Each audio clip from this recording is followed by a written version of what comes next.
you always want the share to be up because you always want to be profitable. You always want to make as much money as possible. But I want us to take a second, a look at a quick scenario now. So we all know that AMC is still a high shorted stocks. We consider a stock really high shorted when the short interest or the short ratio is around 25%. Now we know that AMC, even though the data we have now is not the latest updated one, and we'll have that report that will come out on Tuesday, February 9. But let's just take into consideration what we have now. So 56%, that's huge. And we know that every single day, except the day where there is a short sale restriction rule into place, the shorts continue to do what they do best, meaning shorting the stock.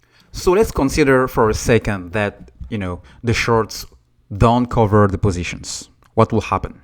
What will be next for AMC?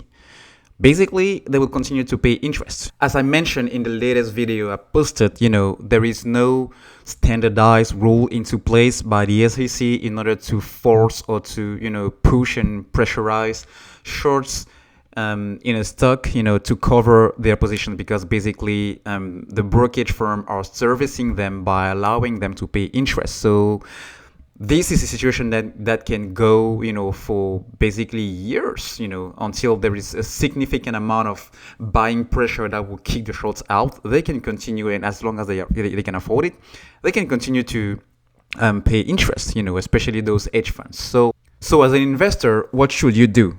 Basically, you can consider if the stock that you're holding is something that can be a long-term win, something that can be a long-term investment or a long-term play. And for instance, AMC here, is definitely a stock that can be considered for the long term, for the long play. Why?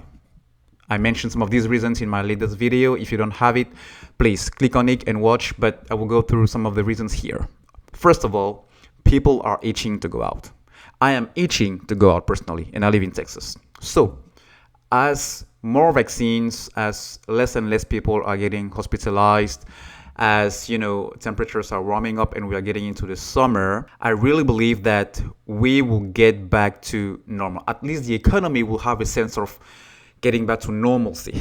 Now, that means people will be flooding everything they haven't been able to do for the last 12 months. Going out, flying, restaurants, everything that is recreational, Disney World, Universal Park, theme parks in water parks, theaters, movies. I mean, just getting a sense to normalcy back to the life that was stolen by this whole COVID thing. So that is something that will be very, very good in terms of income and recovery for many of the companies affected, because people just didn't had a chance to, continue to do what they wanted. And, like, for example, AMC, people were not going to theaters. So how the heck will they making money, So that's one. Number two, we know that AMC was able to secure $1 billion early in January, that will help them to sustain the operations of the company throughout 2021. And that was the main issue when it came to the bankruptcy rumors around AMC. So that is definitely out of the picture now. It's not on the table anymore, which gives us, a sense of bullishness around the business recovering here for AMC. So that to say that people will continue to go to movies, even though I know the main competitor or the first threat to AMC or movie theaters, especially in the US, are all those streaming platforms, Hulu, Netflix, Amazon, and, a bunch of others.